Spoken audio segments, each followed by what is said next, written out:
नमस्कार, मैं हूं आपके साथ सुमित अवस्थी और आप इस वक्त न्यूज 18 इंडिया पर अपना फेवरेट डिबेट शो हम तो पूछेंगे देख रहे हैं।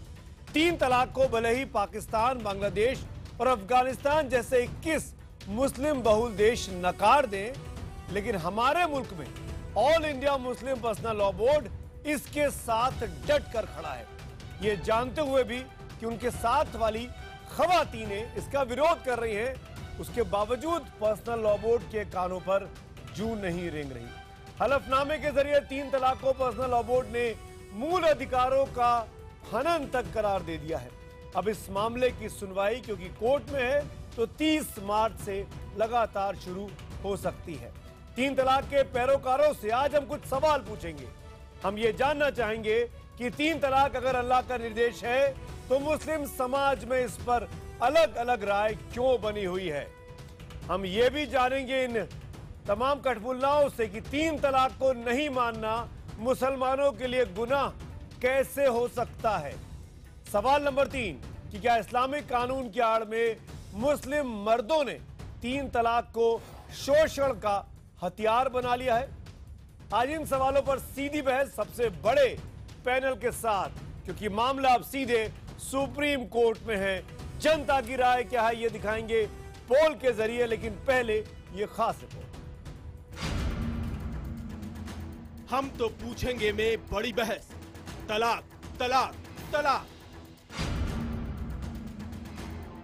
3 तलाक के कारण हो या निकाह हलाला के कारण हो या पॉलीगैमी के कारण महिला को जितना उत्पीड़न हो रहा है, महिला का जितना हरेसमेंट हो रहा है, महिला के साथ जितना एक टॉर्चर हो रहा है, उसके खिलाफ महिला कोर्ट जाके न्याय मांग रही है और देश का संविधान महिला को पूरी तरह से वो अधिकार देता है।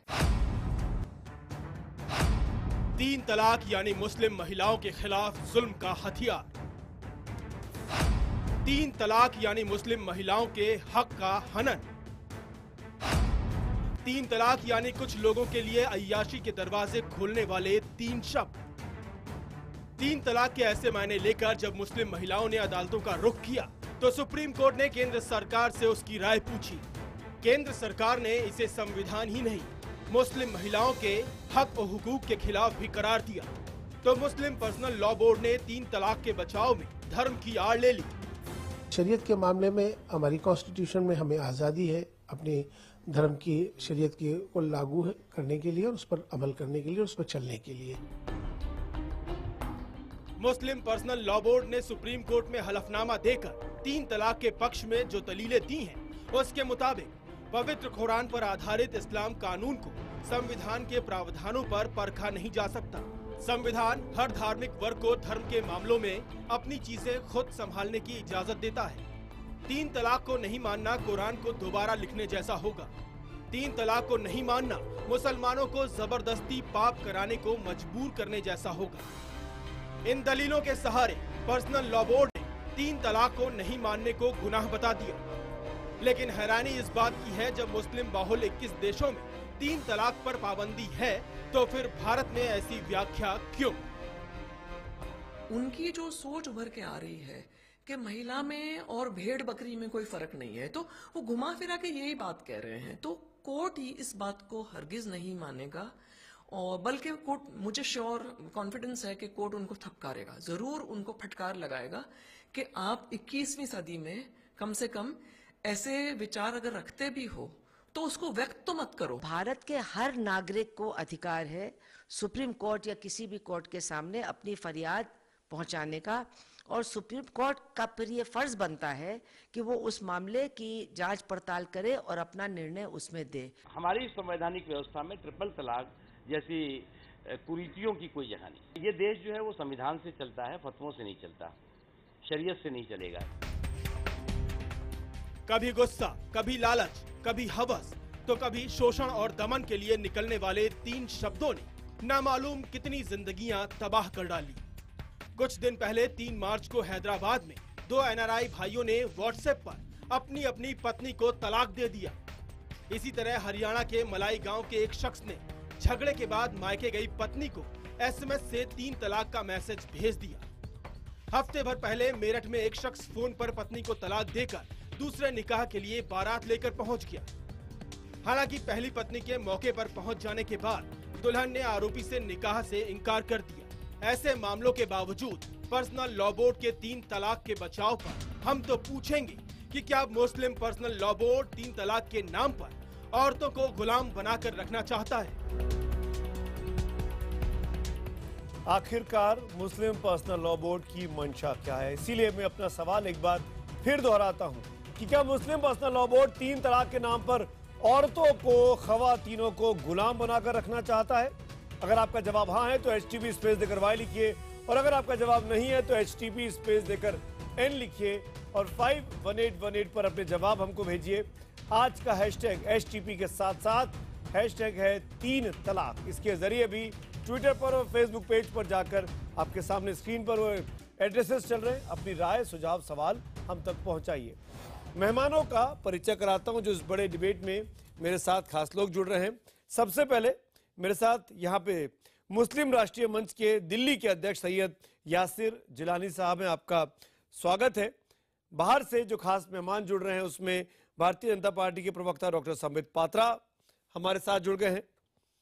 मेरे साथ all India Muslim personal law Sambit Patra मेरे साथ हैं। कमाल फारूकी साहब all India Muslim personal law board के संस्थापक सदस्य हैं, आपका भी स्वागत है। मेरे साथ यास्मीन फारूकी जी हैं जो विमेन इंडिया मूवमेंट के अध्यक्ष हैं और मुस्लिम पर्सनल लॉ बोर्ड की सदस्य भी हैं। हमारे साथ असीम वकार साहब हैं जो कि MIM पार्टी की नुमाइंदगी कर रहे हैं। और इन सब के साथ साथ इस डिबेट में हमारे साथ जीनत शौकत अली जो कि विजडम फाउंडेशन की डायरेक्टर जनरल हैं मुंबई से, वो भी मेरे साथ जुड़ गई हैं। शुरुआत करना चाहूंगा फारूकी साहब, मैं आपसे पूछता हूं फारूकी साहब, क्या 3 तलाक का आदेश कुरान से आता है? जैसा कि आप लोगों ने कल सुप्रीम कोर्ट में कहा 3 तलाक अमान्य हुआ तो अल्लाह के निर्देशों का उल्लंघन होगा। 3 तलाक को नहीं मानना मुसलमानों को जबरदस्ती पाप कराने को मजबूर करने जैसा है। ये तर्क कल दाखिल एफिडेविट के जरिए सुप्रीम कोर्ट में रखे पर्सनल लॉ बोर्ड ने। मेरा सवाल बहुत सीधा सा है, अगर ये इतनी बड़ी मुखालफत है कुरान की, इस्लाम की, तो 21 मुल्क इस दुनिया में ऐसे क्यों हैं जो इसकी मुखालफत करते हैं? देखिए, 2-3 बातें। पहले तो हम आपको ये क्लैरिफाई कर दें कि जहाँ तक बजाते खुद तलाक का मामला है, तलाक को कुरान मजीद में और हमारे पूरे इस्लामिक समाज के अंदर बहुत ही बुरी नज़रों से देखा गया है और उसको बिल्कुल आखिरी, जब कोई और ऑप्शन नहीं हो जी, और तमाम मतलब जो आर्बिट्रेशन की या जो मेडिएशन की जो तमाम चीज़ें हों तो उसको उस वक्त तलाक दी जाती है जी। और तलाक चाहे 3 बार दी जाए चाहे 1 बार दी जाए, उसके प्रोसेस हैं जो जिसको माना जाता है। तो वो अगर वो सेपरेशन हो जाता है तो वो बेसिकली उस औरत के फायदे के लिए इस्तेमाल होना चाहिए, ना कि उसकी खराबी के लिए इस्तेमाल होना चाहिए। बहुत उसकी वजह यह कि औरतें जो हैं वो अगर सफर करती हैं या अगर वो मेंटेन नहीं कर पाती हैं या रिलेशनशिप नहीं चल पाता है तो बजाय इसके कि 10 साल कोर्ट और कचहरी के चक्कर लगाया जाए, इस्लामिक तरीके से उसको तलाक दे दी जाए ताकि वो भी आज़ाद हो जाए, मर्द भी आज़ाद हो जाए। लेकिन इसका ये मतलब नहीं है कि औरत के हकूक़ का मसीह की कोई उसको नुकसान पहुंचाए। जो उसका मेंटेनेंस है, जो उसकी साहब आपने मेरे सवाल का जवाब नहीं दिया, मैं आपसे दूसरा सवाल पूछता हूं। अगर इतनी सुनहरी तस्वीर है तो लाखों मुस्लिम महिलाएं क्यों साइन कैंपेन चलाती हैं, सिग्नेचर कैंपेन, और कोर्ट तक पहुंच जाती हैं?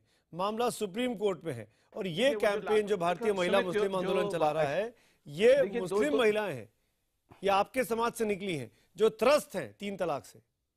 देखिए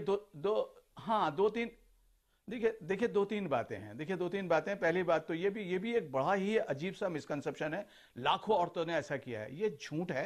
ये जो 5000 औरतों की बुनियाद के ऊपर एक इन्होंने सर्वे किया जिसको पूरे हिंदुस्तान में बाकायदा उसका ढंढोरा पीटा जा रहा है। लेकिन इसी के साथ साथ आपने जो करोड़ों औरतों ने बाकायदा सिग्नेचर करके पूरा प्राइम मिनिस्टर को, प्रेसिडेंट ऑफ इंडिया को, लॉ कमीशन को जो भेजा है उसको बिल्कुल कोई नजरअंदाज कर रहा है, उसको कोई केयर नहीं कर रहा है। दूसरी बात यह है कि जो 2 चीजें इसमें देखने की जरूरत है।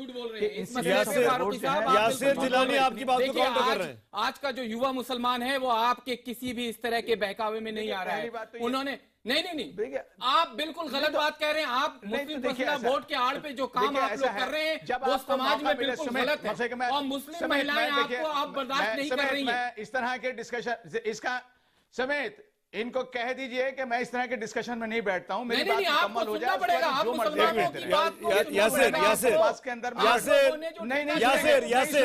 यासिर मैं आपको मौका दूंगा। यासिर, आपने you made your point, I will come back to you. बोलिएगा, इसके बाद बोलिएगा, जब आपका वक्त आएगा खूब बोलिएगा। नहीं, खूब नहीं बोलेंगे आप अपनी बात। आप एक मिनट, फारूकी साहब, मेरे सवाल का जवाब मुझे नहीं मिला। 30 सेकंड का टाइम और दे रहा हूं मैं आपको।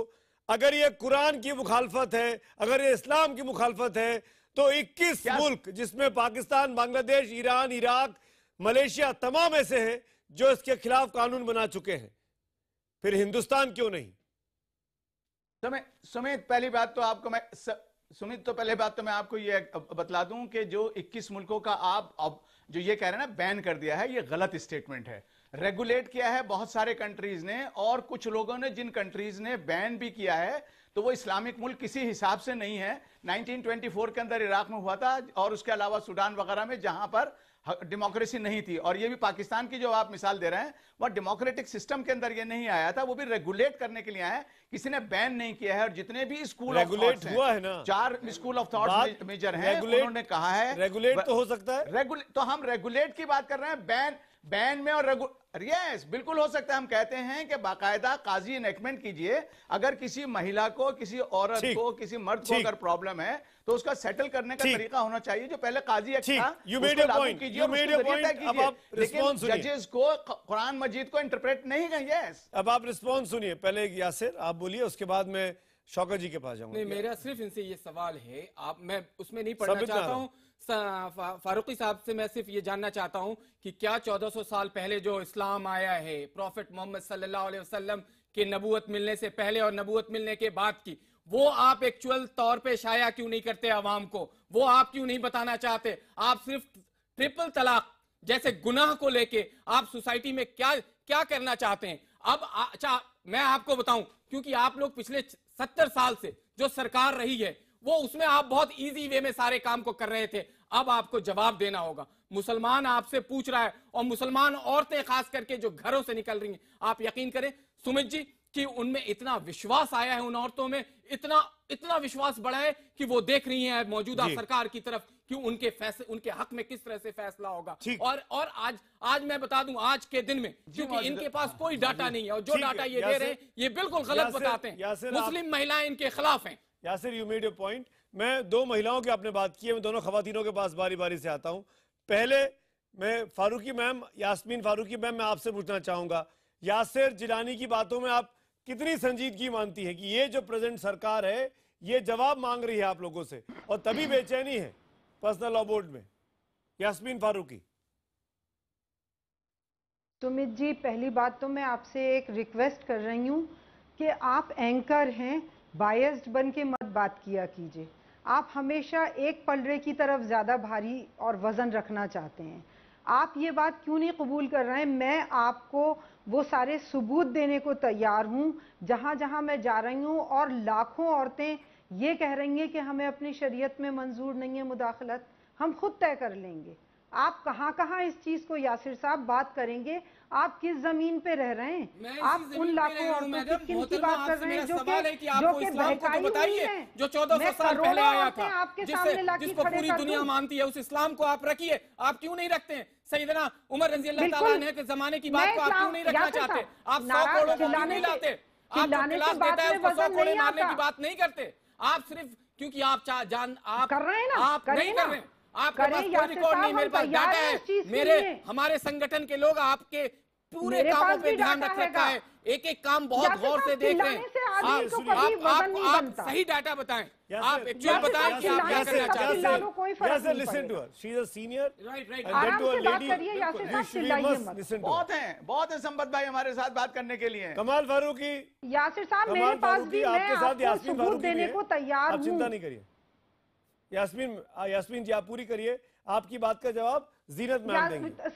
सुमित जी, इनको चिल्लाने से तो रोकिए, ऐसे चिल्लाने से थोड़ी चीजें सॉल्व होती हैं। नहीं देखिए यासिर असीम बकार आई विल कम। असीम बकार भाई, क्या मैं बीच में आ सकता हूँ? असीम बकार मैं आऊंगा, आपको और संबित का आमने सामने रखूंगा, दोनों पॉलिटिकल बात पूरी होने दीजिए। एक तो मुश्किल ये बीच में नहीं बोलिए। यास्मीन मैम, मैं बात पूरी यास्मीन मैम, मैं इनसे खाली इतना असीम बकार कंट्रोल, असीम जनता बकार कितनी है? Control, please hold your horses, I will come back to you. Yasmeen ma'am, ये चीज क्यों इंप्रेशन जा रही है, और मैं आपसे समझना चाहता हूं, आपके हिसाब से 3 तलाक पर रोक नहीं लगनी चाहिए मुस्लिम पर्सनल लॉ बोर्ड की तरफ से। आप यहाँ बैठी हुई हैं, मैं आपसे जानना चाहता हूं, ऐसी क्यों खवातीनें हैं, ऐसी क्यों खवातीनें हैं आपके समाज में जो इसके खिलाफ आवाज उठा रही हैं? ऐसे क्यों किस्से सामने आते हैं जहां पर काजी बहुत आसानी से व्हाट्सएप के जरिए 3 तलाकों को मंजूरी दे देते हैं? सुमित जी, मेरी बात को फिर मैं जवाब आपको वही दे रही हूँ। देखिए, हिंदुस्तान के कानून में हमें कॉन्स्टिट्यूशन ने यह हक दिया हुआ है कि हम अपने धर्म की पैरवी करें, हम अपने धर्म को मान सकते हैं। अब आप 2 मिनट को मेरी तसल्ली से बात सुन लीजिए। मैं आपकी बात मान रही हूँ कि तलाक बिल्कुल बुरी चीज है, नापसंदीदा चीज है। जो इस तरह कर रहा है वो गलत कर रहा है। तो हम उसको कब ये कह रहे हैं कि तुम ऐसे करो, लेकिन आप किसी की आसानी को खत्म कैसे कर सकते हैं? आप तलाक पे तो ध्यान दे रहे हैं, आप सेपरेशन को नहीं देख रहे हैं कि दूसरे मजाहिब में सेपरेशन कितने हो रहे हैं, और 17-17, 12-12 साल तक उनकी शादियां नहीं होती हैं। मैं मान रही हूं कि ये जुल्म है, लेकिन वो भी एक जुल्म है कि औरत को अटका के छोड़ दो और वो कहीं जिंदगी में अपने जीने लायक नहीं रहे। क्या वो जुल्म नहीं मान रहे आप उस चीज को थोड़ा सा गौर करिए। आपको एक बहुत मैं आसान बात बताऊं, आज ऐसी हजारों औरतें हैं जो यकीन कीजिए, मैं बिल्कुल बायस जो के बात नहीं कर रही, जो घर में बिठा के, ये जो आपके पास डेटाज आते हैं ना 3 तलाकों के, वो बहुत सारी ऐसे डेटाज आते हैं जो कि घर में बैठ के ये तय हो जाता है कि भैया तू तलाक दे दे और मैं तेरे साथ रहना नहीं। क्या बात कर रही है? और वो तलाकें 3 तलाक हो जाती हैं। सॉरी, आप बहुत सीनियर हैं, लेकिन आई टोटली डिफर, आप समझना ही नहीं चाहते। आप हम जैसे जर्नलिस्ट पर सवाल खड़े कर रही है, मैं आपका जवाब दूंगा। नहीं, आप सवाल खड़े करिए, मैं जवाब दूंगा, मेरा काम है जवाब देना, और हम तो पूछेंगे मैं आप लोगों के पास।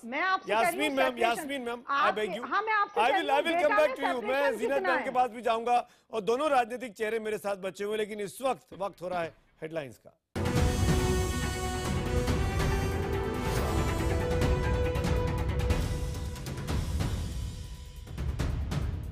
आप सिर्फ ट्रिपल तलाक जैसे गुनाह को लेके आप सोसाइटी में क्या करना चाहते हैं, अब आपको जवाब देना होगा। मुसलमान आपसे पूछ रहा है, और मुसलमान औरतें खास करके जो घरों से निकल रही हैं, आप सिर्फ क्योंकि आप आप कर रहे हैं ना, आप नहीं कर रहे हैं, आपके पास कोई रिकॉर्ड नहीं, मेरे पास डाटा है, हमारे संगठन के लोग आपके पूरे कामों पे ध्यान रख रखा है, एक काम बहुत गौर से देखते हैं, आप सही डाटा। ब्रेक के बाद आपका एक बार फिर स्वागत है। हमारा अब तक के डिबेट के जो एसएमएस नतीजे हैं वो आपके सामने हैं। मुस्लिम पर्सनल लॉ बोर्ड 3 तलाक के नाम पर महिलाओं के साथ जाती कर रहा है। 87% हाँ में जवाब दे रहे हैं एसएमएस पर, और ट्विटर पर 93% को लगता है कि औरतों को गुलाम रखने का बहाना है पर्सनल लॉ बोर्ड का। ये नतीजे अब तक आए हैं। जो कुछ कहा यास्मीन मैम ने, मैं चाहूंगा जीनत जी आप इस बारे में जवाब दें। क्या मुस्लिम महिलाओं में ज्यादा तबका ऐसा है जो पर्सनल लॉ बोर्ड की तर्कों को सही मानता है? जी बिल्कुल नहीं।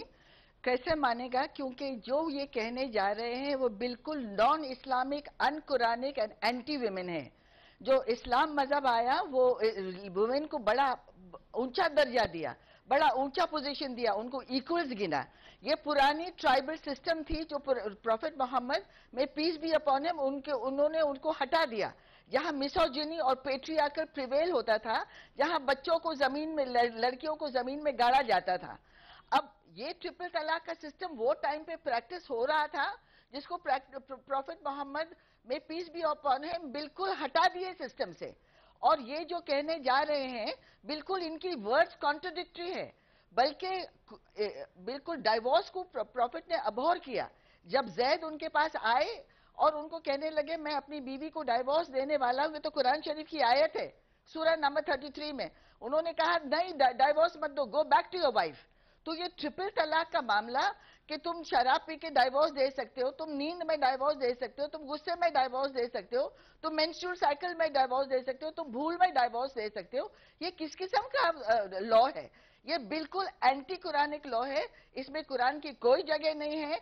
और ये बहुत गलत है कि आप कह रहे हो कि दूसरी कंट्रीज ने तो चेंज किया, क्या उनको अक्ल नहीं है कि वो शरिया को नहीं मानते हैं? आपने शरिया को पर्वर्ट किया, आपने शरिया को सही तरीके से पेश नहीं आया, इसके लिए आज आपने इस्लामोफोबिया पैदा कर दिया। आपने दुनिया आपको ये समझ रही है कि इस्लाम ने औरत को कोई पोजीशन ही नहीं दिया, ये बिल्कुल गलत है। और ये thanks to the Muslim personal law board और ऐसे लोग जो है जो बिल्कुल गलत इंप्रेशन देते हैं। और ये कहा की बात हुई कि ट्रिपल तलाक लेके औरत खुश हो गई कि अगर उसको बंधन से छूटना है तो बड़ी अच्छी बात है। एक 3 सेकंड में इंसान पूरी जिंदगी का बंधन तोड़ दे 3 तलाक अटर करके। ये बिल्कुल नॉन इस्लामिक है। Very true. Let me get a response Zeenat ma'am. Non Islamic Asim Waqar, आप भी, मुझे बताया गया कि आप और आपकी पार्टी भी पर्सनल लॉ बोर्ड के साथ खड़ी है इस मामले में, और 3 तलाक रहना चाहिए, इसकी आप पैरवी कर रहे हैं। असीम वकार, आपने वॉइस सुनी। मैं मान सकता हूं संबित पात्रा के साथ पॉलिटिकल एम्बिशन होंगे, मैं मान सकता हूं यासिर जिलानी साहब के भी अपने कुछ फायदे होंगे, लेकिन जीनत मैम क्यों बोल रही हैं ये? ऐसी तमाम आप महिलाएं क्यों आवाज उठा रही हैं आज? असीम वकार, आपकी बात का जवाब देंगे संबित पात्रा। असीम वकार। देखिए जीनत जी क्या बोल रही हैं। अभी एक यासिर साहब बोले, बहुत चीख चीख के बोल रहे थे, तो चीखने से आपकी गलत बात सही नहीं हो जाएगी, और मेरे कमजोर करके बोलने से मेरी सही बात आप गलत साबित नहीं कर सकते। ये मामला पर जीनत मैडम ने तो बहुत ही ज़हनियत से बहुत ही आराम से सारी बात समझाई, आपको वो सुनाई नहीं दिया, आपको यासिर साहब की बात सुनाई दी। अच्छी बात है सर। सर सबसे पहली बात तो आप हमसे, सर सुनिए, आप हमसे, आप बाद में बोल लीजिएगा जीनत जी, आपको मौका लगेगा। मैं बहुत देर से बैठा था और जेन्युइन बहस हो रही है। देखिए सबसे पहली बात तो मैं सुमित जी ये चाहता हूं कि मैं हिंदुस्तान के कॉन्स्टिट्यूशन से शुरुआत करूं या इस्लाम के उन आयत से यहाँ पर बात करना शुरू करूं? क्या मानते हैं आप? मेरी समझ में नहीं आ रहा है। देखिए आप क्या मानते हैं? मैं ये मानता हूं कि हिंदुस्तान का संविधान article 14, article 15 and article 21 Hindustan के सभी धर्मों के रहने वाले लोगों को एक अलग सी छूट देता है, राइट देता है, हक देता है। आर्टिकल 29 हिंदुस्तान के सभी धर्मों को अपने धर्म के हिसाब से जिंदगी गुजारने का एक राइट देता है। और मैं समझता हूं कि 1949 में जो संविधान तैयार किया गया था वो हर चीज को ध्यान में रख के किया गया था। असीम भाई, एक बहुत सीधी सी बात है असीम भाई कि सर अगर सुनिए ना, जो ये आवाज उठी है ये आप ही के धर्म से उठी है, आप ही के मजहब से उठी है। आप ही के मजहब की महिलाएं चाहती हैं कि इसमें बदलाव किया जाए, और ये ऐसा हुआ है इस देश में। इस देश में अपने 70 साल के इतिहास में पुरानी परंपराओं को, धार्मिक परंपराओं को कानूनी शक्ल में बदला गया है। दहेज प्रथा उसमें से एक है, सती प्रथा उनमें से एक है। सर बात तो सुन लीजिए। विधवा विवाह को लीगलाइज किया गया। सुनिए, नहीं मैं नहीं सुनूंगा। मुझे आप डिरेल कर रहे हैं।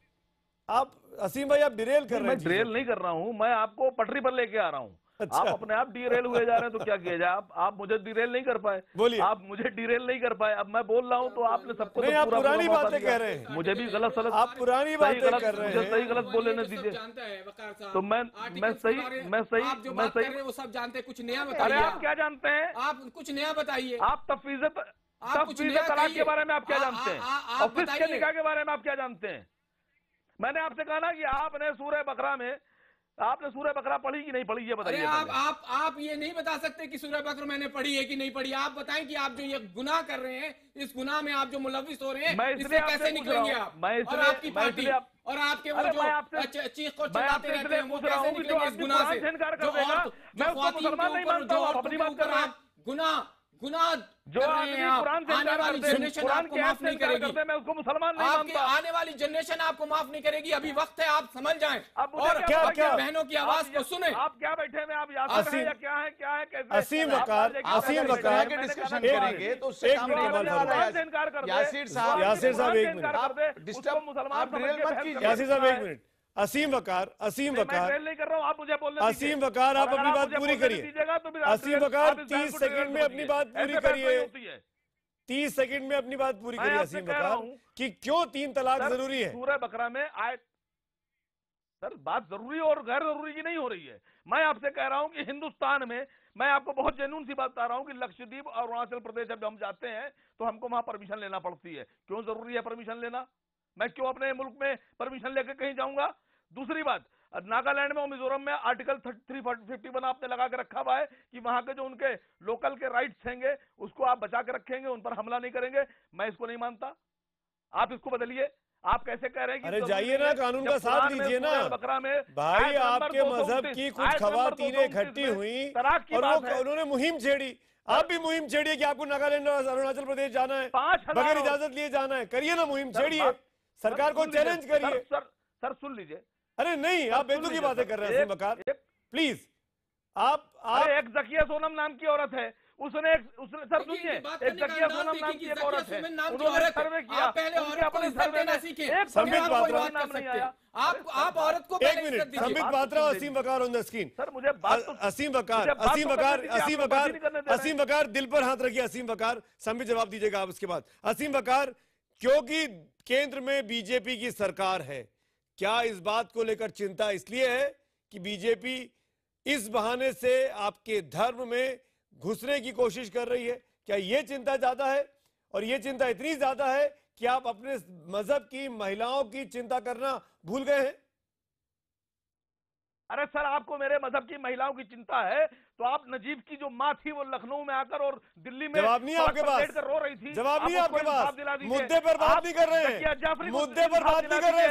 आपको मुसलमान मुद्दे की बात नहीं कर रहे हैं आप। आपसे बेहतर कमाल फारूकी है, मुद्दे थे उनके पास। आप डिले कर रहे हैं चीजों को। कभी अरुणाचल प्रदेश जा रहे हैं, कभी नजीब पे जा रहे हैं। मैं तो जवाब दीजिए ना, सीधा सवाल है मेरा, प्रधानमंत्री जी, सीधा सवाल है मेरा जी को और संबित पात्रा जी को मुसलमान औरतों की इतनी अगर फिक्र है और आप इतने मुसलमान औरतों की फिक्र करते हैं तो आप नजीब की वालदा को इंसाफ दिला दीजिए। नजीब कहाँ है ये बता दीजिए। आप जकिया जाफरी को इंसाफ दिला दीजिए। मैं आपसे कह रहा हूं, आप इखलाक की बीवी को, जितना भी डिबेट कर लें, आप लाइव टीवी पर अपने आप को एक्सपोज कर रहे हैं। लाइव टीवी पर अपने आप को एक्सपोज कर रहे हैं। संबित पात्रा, संबित पात्रा, ये इल्जाम है आपकी पार्टी पर, ये इल्जाम है आपकी सरकार पर कि आप लोग इस बहाने से मुस्लिम पर्सनल लॉ बोर्ड को, मुस्लिम कानूनों को, मुस्लिम मजहब को छेड़ने की कोशिश कर रहे हैं मुस्लिम महिलाओं के बहाने से। जवाब दीजिए इस बात का। सॉरी, आपको वेट कराया, शुक्रिया। देखिए, मुझे लगता है नहीं, कोई बात नहीं। इतने संगीन इशू पे इतने बड़े बड़े लोग आए हुए हैं, हम लोगों को चिल्लाना नहीं चाहिए, बल्कि हजारों लाखों जनता देख रही है, समझाने की आवश्यकता है। देखिए, कुछ मुस्लिम महिलाओं ने केस किया था ट्रिपल तलाक को लेके, भारतीय जनता पार्टी ने केस नहीं किया था। जब केस हुआ तो सुप्रीम कोर्ट ने 2 एफिडेविट्स मांगे। भारतीय जनता पार्टी की जो सरकार है, पार्टी से नहीं।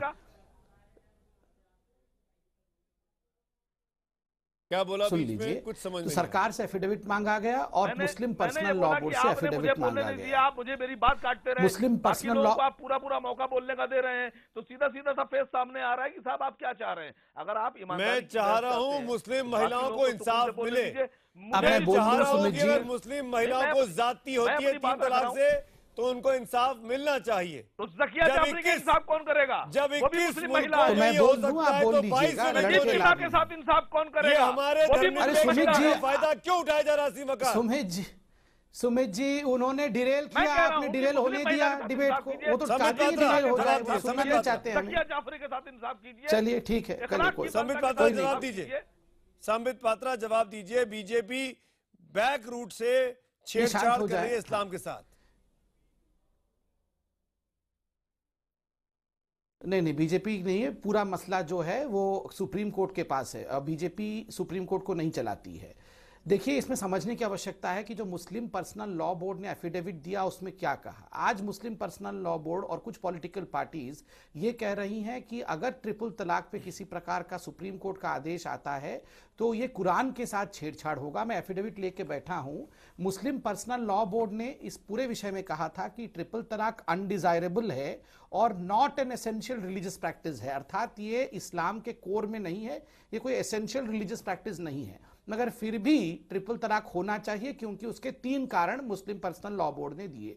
कारण नंबर 1, उन्होंने कहा कि देखिए, पुरुषों की बुद्धि ज्यादा होती है और महिलाओं की जो बुद्धि होती है, इंटेलिजेंस होता है, वो कम होता है। इसलिए महिला ये निर्णय नहीं ले सकती है कि तलाक किसको देना है या रहना है, ये पुरुष ही कर सकता है। दूसरा कारण दिया कि अगर महिला पुरुष में तनबन हो जाता है, अनबन हो जाता है और अलग नहीं हो पा रहे हैं तो किसी दिन अगर पुरुष को बहुत गुस्सा आएगा तो पुरुष महिला का कत्ल भी कर सकता है, उसे मार सकता है या आग से जला सकता है। तो जलने और मरने से अच्छा है कि वो ट्रिपल तलाक लेके अपने घर चले जाए, बाहर निकल जाए। तीसरा, उन्होंने कहा अगर बहुत लंबा कोर्ट में केस चलेगा तो पुरुष का यह अधिकार है कि वो किसी समय महिला के ऊपर उसके चरित्र को खराब कर सकता है कि ये चरित्रहीन महिला थी, तो उससे ये महिला आगे शादी नहीं कर सकती है। इसलिए ये 2 नॉन एसेंशियल ऑफ इस्लाम है, मगर फिर भी इन 3 कारणों के कारण तलाक होना चाहिए। अब मुझे इस्लाम या हिंदू धर्म को लेकर यहाँ लड़ाई नहीं करनी है, दोनों बड़े इंपॉर्टेंट धर्म है। मैं यहाँ धार्मिक व्यक्ति नहीं हूं, मगर मैं संविधान को लेकर कहता हूं, संविधान मानती है कि महिला या पुरुष दोनों बुद्धि में बराबर हैं। हो सकता है कि फारूकी साहब ये ना माने, हो सकता है यहाँ पर वकार साहब ना माने, वो मानते होंगे कि पुरुष बुद्धिमान ज्यादा है और महिला कम है, मगर हिंदुस्तान की संविधान, मैं और मेरी पार्टी ये मानती है कि महिला और पुरुष बराबर है। ये इक्वालिटी, डिग्निटी और नॉन डिस्क्रिमिनेटरी मेथड्स का कमाल फारूकी से जवाब देता हूं आपकी बात का, लेकिन एक ब्रेक के लिए यहां रुकना होगा। ब्रेक के तुरंत बाद क्या संबित पात्रा की बातों का जवाब देने के लिए वो पक्ष जो कि 3 तलाक के फेवर में है, वो क्या कहता है, इस ब्रेक के बाद।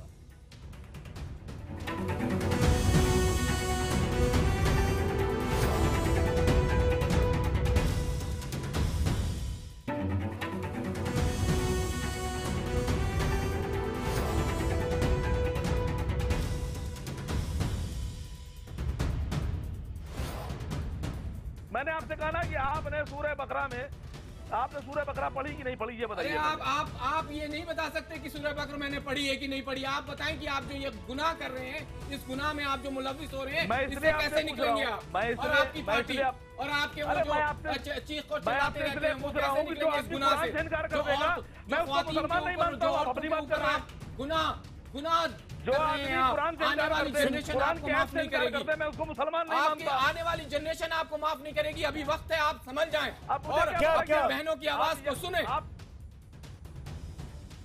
और आगे बढ़ने से पहले अब तक के जवाब देख रहे थे कि क्या मुस्लिम पर्सनल लॉ बोर्ड 3 तलाक के नाम पर औरतों को गुलाम बनाकर रखना चाहता है। जो जवाब मेरे पास SMS पे आए हैं, 88% हाँ में जवाब देते हैं, 12% नहीं में। ट्विटर में 93% मानते हैं कि औरतों को गुलाम रखने का बहाना है 3 तलाक को प्रोपोगेट करना, 3 तलाक को आगे बढ़ाना। मेरे साथ तमाम मेहमान बने हुए हैं। कमाल फारूकी साहब, आपको मेरी आवाज आ रही है? अच्छा, यास्मीन फारूकी जी, मैं आपसे पूछता हूं, जो बात संबित पात्रा ने कही, क्या मर्द और औरत अलग अलग होते हैं? क्या दोनों की बुद्धि, दिमागी ताकत अलग अलग होती है? नहीं, बिल्कुल नहीं, मैं इस चीज को नहीं मानती हूँ। ये लेकिन एक बात मेरी सुन लीजिए, आपने एकदम से मेरी एक बात सुन लीजिए सुमित जी, प्लीज, और तसल्ली से सुन लीजिएगा, क्योंकि कोई भी बात आप बीच में काट देते हैं। मैं बीच आप में बार बार कह रहे हैं कि झूठ बोल रहे हो। नहीं, मेरी बात अब पूरी होने दीजिए ना प्लीज। आप है ना, ये बार बार कह रहे हैं कि जो आप लोग ये कह रहे हैं कि हमारे पास इससे ज्यादा डेटाज हैं कि औरतें ये कह रही हैं कि हमें 3 तलाक में बिल्कुल मदाखलत, तरमीम नहीं चाहिए। आप किस तरह ये मैं साबित करके आपको बताऊं? फोटोग्राफ भेजूं, आपको उन लोगों के सिग्नेचर भेजूं, या मैं आपके पास स्टूडियो में उन सबको भेज दूं? आप एकदम से कह देते हैं कि झूठ बोल रहे हैं। मुझे क्या परेशानी है? या मैंने नहीं कहा था, यासिर ने क्या परेशानी है झूठ बोले? मैंने नहीं कहा था, यासिर ने कहा था। यासिर का दावा है कि इनके पास लाखों महिलाओं के हस्ताक्षर। मैं यासिर, अगर वो दावा कर रहे हैं तो वो मुझे कहीं पे भी, मैं उनको चैलेंज करने को तैयार हूं इस बात। मोहतरमा सुनिए, आप इस बात चैलेंज की कर रही हूँ उनसे इस बात। ठीक है, आप चैलेंज कर रही है, मैं आपको चैलेंज कर रहा हूं। जो एफिडेविट दिया गया जिसका जिक्र संबित पात्रा ने किया, उस एफिडेविट पर आपको क्या कहना है? क्या महिलाएं और मर्द अलग अलग होते हैं? मैं आपको एक बात सिर्फ ये कहना चाहती हूँ कि कॉन्स्टिट्यूशन ने मुझे ये अपना धर्म मानने का हक दिया है। आप कौन सी औरतों की हमदर्दी की बात कर रहे हैं? सारी हमदर्दियां आपको मुस्लिम औरतों के साथ रह गई और सारी दुनिया हिंदुस्तान की औरतें परेशान है। ट्राइबल मुझे तो आपके साथ भी हमदर्दी है। आपके सामने एक मुस्लिम महिला बैठी है जीनत जी, जो कि साफ बता रही है कि कैसे कुरान की मुखालफत कर रहे हैं आप लोग। सुनिए, वो उनके ख्यालात होंगे। मैं आज ये क्या बात हुई मोहतरमा, ये क्या बात हुई मैं फारूकी कि मैं आपकी हाँ में हाँ मिलाऊं तो मैं अच्छा एंकर हूं, मैं आपसे सवाल करूं तो मैं बायस्ड हो गया?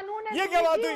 ये क्या बात हो गई? वो जाके कोर्ट मैरिज कर लें। अरे कोर्ट में ही मामला आया है, कोर्ट मैरिज करें। कोर्ट में आप मेरे सवाल का जवाब नहीं दे रही है यास्मीन मैम। यास्मीन मैम, आप मेरे सवाल का जवाब नहीं दे रही है। मुस्लिम पर्सनल लॉ बोर्ड ने कहा आदमी और औरत की बुद्धि अलग अलग होती है, औरतें कमजोर होती है दिमाग से। आप मानती है इस बात को? आप मानती है इस बात को? आप मानती है इस बात को? मैं नहीं मानती है। नहीं मानती है? खत्म हो चुकी, नहीं मानती है तो पर्सनल लॉ बोर्ड के खिलाफ बोलिए। आप कहिए पर्सनल लॉ बोर्ड गलत काम कर रहा है, औरतों को मर्दों के साथ नहीं रख रहा है। मैं ये कह रही हूँ कि जिसको बोलिए ना, आप पर्सनल लॉ बोर्ड की मेंबर हैं, आपके मेंबर रहते ऐसा एफिडेविट आया है। कोर्ट मैरिज क्यों नहीं कर रहे? आपके रहते ऐसा एफिडेविट आया है, आप इस्तीफा क्यों नहीं देती वहां से? आप क्यों रहना चाहती है मेंबर? मैरिज की बात करिए। आप क्यों मेंबर रहना चाहती है? कि जिस औरत को ये पसंद नहीं है वो कोर्ट मैरिज कर ले। आप साबित कर रही हैं कि आप महिलाओं के साथ में नहीं है, आप मुस्लिम पर्सनल लॉ बोर्ड के साथ मेरी हिफाजत कर रहा है। आज वो अकेला है जो लड़ रहा है। अरे क्या बात कर रही हैं आप? सब आप जैसे ही बैठे हुए हैं ना, ये सब बिके हुए लोग हैं। नहीं, बिक के बैठे हुए हैं सब। और जो वो औरतें हैं, 8 औरतें, वो भी बिक के आई हैं। सब बिके हुए हैं। की बात आप लोग करते हैं पूरे 70 साल से। बिके और खरीदा आपने, मुस्लिम लॉ बोर्ड ने बेचा है और खरीदा है। और मैं लानत भेजता हूं ऐसे मुस्लिम पर्सनल लॉ बोर्ड के लोगों पे जिन्होंने ये कहा है कि मुस्लिम महिलाओं की बुद्धि मर्दों से कम है। मैं लानत भेजता हूं और टीवी पे कहता हूं कि अगर उन्होंने, और आप मान लें, मैं माजरत के साथ कहूंगा कि आप इस बात को माने कि अगर उन्होंने ये बात कही है, मैं हिंदुस्तान के हर जनपद, हर गली में ये बात लेके जाऊंगा।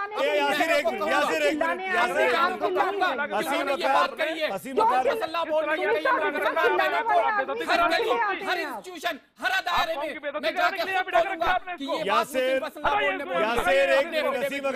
इससे गिरी हुई बात कोई हो नहीं सकती।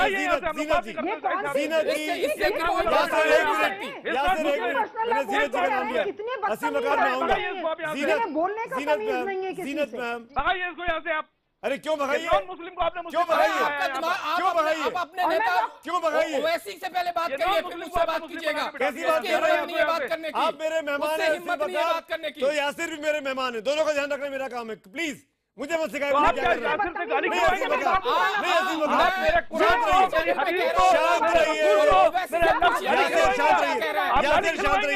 यासिर शांत रहिए, यास्मीन मैम शांत रहिए, आप मेरी कौम को, मेरे कुरान को, मेरे पर्सनल लॉ को।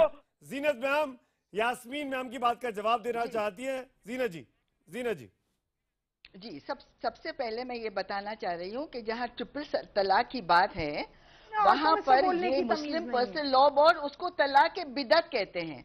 तलाक बिदअत का क्या मतलब हुआ कि जो प्रॉफिट मोहम्मद ने कभी नहीं किया और कभी अप्रूव नहीं किया, बात सुनी जा रही है। उसको इनोवेशन कहते हैं। बिदअत जो है, प्लीज मैंने आपकी बात टाली नहीं, प्लीज मुझको बोलने दीजिए।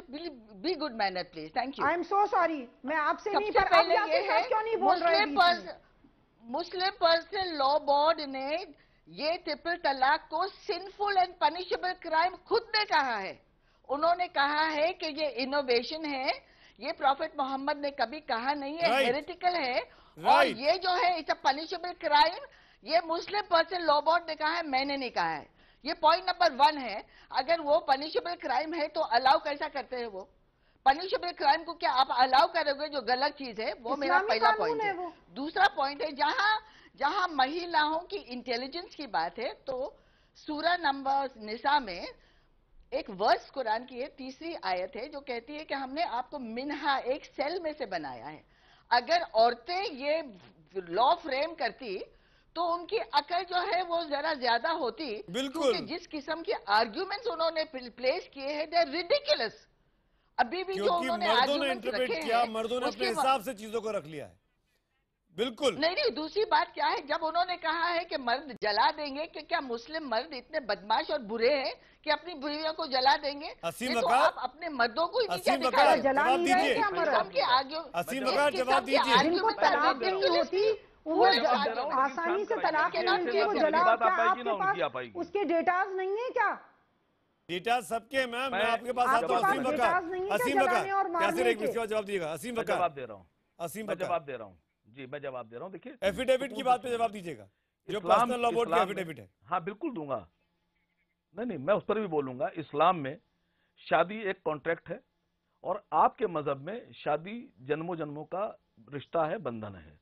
कॉन्ट्रैक्ट में अगर आप मुस्लिम पर्सनल लॉ बोर्ड के साथ खड़े हैं और आप इस्लाम के साथ खड़े हैं और आप दीन के हिसाब से शादी करते हैं और उसके बाद आप चाहते हैं कि हम जाके हिंदुस्तानी आइन के मुताबिक कोड में अपनी शादी रजिस्टर्ड कराएं, तो आप पर्सनल लॉ से और इस्लाम से जो आपने शादी की आप उससे बाहर हो गए।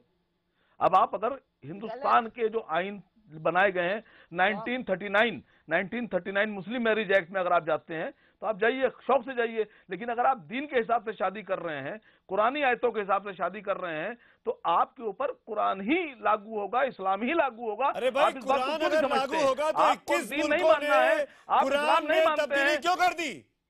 क्यों अमेंडमेंट ले आए? किसने कुरान में तब्दीली कर दी? 21 मुल्कों ने 21 मुल्कों ने 3 तलाक पर क्यों अमेंडमेंट लेके आ गए? अगर कुरान इतनी जरूरी है तो जवाब सुनिएगा। आप जवाब दीजिए। पाकिस्तान में, बांग्लादेश में सर जवाब सुन लीजिए। सर जवाब सुन लीजिए। पूरी दुनिया में सबसे बड़ी यूनिवर्सिटी, अगर सबसे बड़ी अगर कहीं कोई बात किसी की मानी जाती है दिन में, तो वो अल अजहर यूनिवर्सिटी मिस्र की मानी जाती है। अभी 15 दिन पहले टाइम्स ऑफ इंडिया में एक आर्टिकल छपा था अल अजहर का कि अगर ट्रिपल तलाक कह दिया गया है तो तलाक हो गई। दूसरी बात, आप 50 नहीं मानते, लेकिन हिंदुस्तान में ही देखा जाए, में नदवा है, इस्लाम में देखा जाए तो आपस में मतभेद है। हिंदुस्तान में बरेली है, हिंदुस्तान में बहुत बड़े उलमा कैसी बात कर रहे हैं आप? कुरान को मानने वाले इस्लाम के अंदर के जो सब्जेक्ट हैं वो अलग अलग राय पे क्यों चल रहे हैं? क्यों सब एक राय नहीं है? क्यों शिया सुन्नी एक जैसी बात नहीं कर सकते? कोई सर, फिर मैंने आपसे कह दिया कि शिया सुन्नी, अगर आप शिया हैं तो आप सुन्नी की बात ना मानिए, आप अपनी कौम में रहिए ना। मैं तो ये कह रहा हूँ, होने के बाद अगर इस पर जाइए मत। आप अगर महिलाओं के साथ जाती हो रही है तो उनको इंसाफ दिलाइए। और कुरान की बात नहीं मान रहे हैं तो आप मुसलमान नहीं है। असीम वकार, आप तो पढ़े लिखे पॉलिटिकल आदमी है, चुनाव लड़ने की तैयारी आप लोग करते हैं, वोट मांगते हैं, कि आपको नहीं पता हिंदू धर्म में चेंज हुआ, 50 बार चेंज हो चुका है, कानूनन चेंज हो चुका है, सती प्रथा को लेकर, दहेज प्रथा को लेकर, विद्या प्रथा को लेकर, बाल विवाह को लेकर, ये आपको क्यों नहीं हो सकता है? क्यों नहीं हो सकता है? महिलाओं के साथ जाति आपको अलाउड है, महिलाओं के साथ जाति अलाउड है आपको। तो क्या आप हमारा भी कुरान चेंज कर देंगे? अरे कुरान कौन चेंज कर रही बोल रहा है? हमारा कुरान कौन चेंज कर रही बोल रहा है? कुरान कौन चेंज करने को बोल रहा है?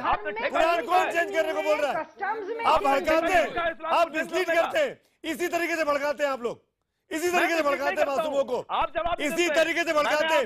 वोट पे इस्तीफा आता है, उस आदमी को बिठा के अपने साथ छुपा लेते हैं, उस महिला के साथ खड़े नहीं होते जिसकी 2 लड़कियां हैं। अवस्थी जी, मैं आपसे कह रहा हूँ, आप गलत काम कर रहे हैं, आप गलत काम कर रहे हैं, नजीब की माँ को आप गलत काम कर रहे हैं, आपने इग्नोर कर दिया। आप अरे नाम नहीं ले रहे हैं, नजीब की माँ की बहुत चिंता है, नाम नहीं ले रहे हैं, तो आपने क्या कर लिया? मुसलमान के आपने क्या कर लिया? ये वो लोग हैं जो मुसलमानों को मरवाते हैं। नहीं, क्या बात कर रही है? ये वो लोग हैं। किसी ने ये बात नहीं कही कि कुरान और हदीस और शरिया में किसी भी एक बिंदु पे कोई सवाल उठाने की बात किसी ने नहीं कही। लेकिन आप बात को समझने की कोशिश कीजिए, मिजाज बदल रहा है। आप अगर औरतों के साथ इंसाफ अब नहीं करेंगे तो आपके खिलाफ पूरे हिंदुस्तान की बहनें। लेकिन आप ये बिना तर्क की बातें ना करें। आप ये जो पेपर लेके बैठे हो बिना तर्क की बातें कर रहे हैं, ये यासिर भाई, एक बात बताइए, ये यास्मीन फारूकी का कि लाखों करोड़ों महिला इनके साथ हैं, इन्होंने लिख के दे रखा है, रिटर्न प्रूफ देने को तैयार है, वो कह रहे हैं महिलाओं को खड़ा करने को तैयार है। आरटीआई से इनके यहाँ सवाल पूछे हैं, उनका जवाब आज तक नहीं दिया इन लोगों ने। आप मुझसे लेके देखिए, हम बताते हैं कि किस तरह से हमारा कैंपेन चल रहा है, सिग्नेचर हस्ताक्षर अभियान चला रहे हैं हम लोग। आप आप इनसे अगर कोई बात पूछे, इनसे सवाल करेंगे मुस्लिम पर्सनल बोर्ड से, ये जवाब नहीं देंगे, क्योंकि इन्हें लगता है कि जो युवा मुसलमान है इनके सामने खड़ा हो गया है। संबित पात्रा, एक कमेंट में आपका चाहूंगा, आगे रास्ता क्या है? कानून, सुप्रीम कोर्ट या संसद? संबित पात्रा, देखिए आइए ना, मैं आपको दिखाऊं। और संबित पात्रा औरतें होती हैं, आप कहाँ रह रहे हैं? मैम, आप सुप्रीम कोर्ट में दिखाइएगा, हो जाए तो मैं जवाब दूंगा। सुनवाई शुरू होने वाली है। संबित पात्रा 30 सेकंड भेज चुके हैं हम। अरे सबूत दे रहे हैं हम। Sambit Patra 30 second. Sambit Patra 30 second. Please सुन लीजिए। संबित पात्रा बोलिए। मैडम प्लीज संबित पात्रा सुन लीजिए। मैडम संबित पात्रा जी से एक सवाल का जवाब और ले लीजिए। मैडम कृपया शांत रहे। मैं सुन लीजिए, सुन लीजिए। एक बात मैं बता दूं, ये जो बार बार डिबेट हो रहा है कि हमारे पास इतने लाखों महिलाओं की सिग्नेचर्स हैं, दूसरा पक्ष कह रहा है हमारे पास ज्यादा है।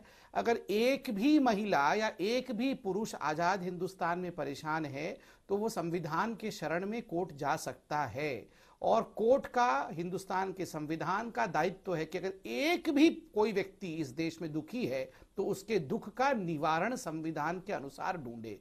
ये हिंदू मुसलमान के बीच लड़ाई नहीं है, ये कोई कुरान के साथ छेड़खानी नहीं है। कुरान भी रेस्पेक्टेबल है, गीता भी रेस्पेक्टेबल है, महिला भी उतनी ही रेस्पेक्टेबल है, और महिला की इज्जत को भी सर आंखों पर धरा जाए। ये बहुत बड़ी लड़ाई है, हम सबको महिलाओं के साथ खड़ा होना चाहिए।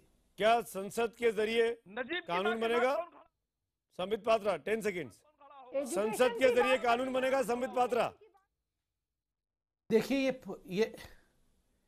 देखिए ये पूरा विषय सुप्रीम कोर्ट के पास है। हमें इंतजार करना चाहिए कि सुप्रीम कोर्ट इसमें क्या कहती है, और मुझे लगता है सुप्रीम कोर्ट, हिंदुस्तान का सुप्रीम कोर्ट बहुत ज्यादा रेस्पेक्टेबल है पूरे विश्व में। सोच समझकर ही इस पर अपना राय। चलिए, सुप्रीम कोर्ट में सुनवाई शुरू होने वाली है। मैं इंतजार करूंगा कि कोर्ट में क्या तय होता है। तमाम मेहमानों का शुक्रिया। लेकिन ये बहस एक बार फिर गर्मा गई है। क्या मुस्लिम महिलाओं को गुलाम बनाए रखने के लिए पर्सनल लॉ बोर्ड 3 तलाक को जिंदा रखना चाहता है? इसी नोट पर आज हम तो पूछेंगे इतना ही।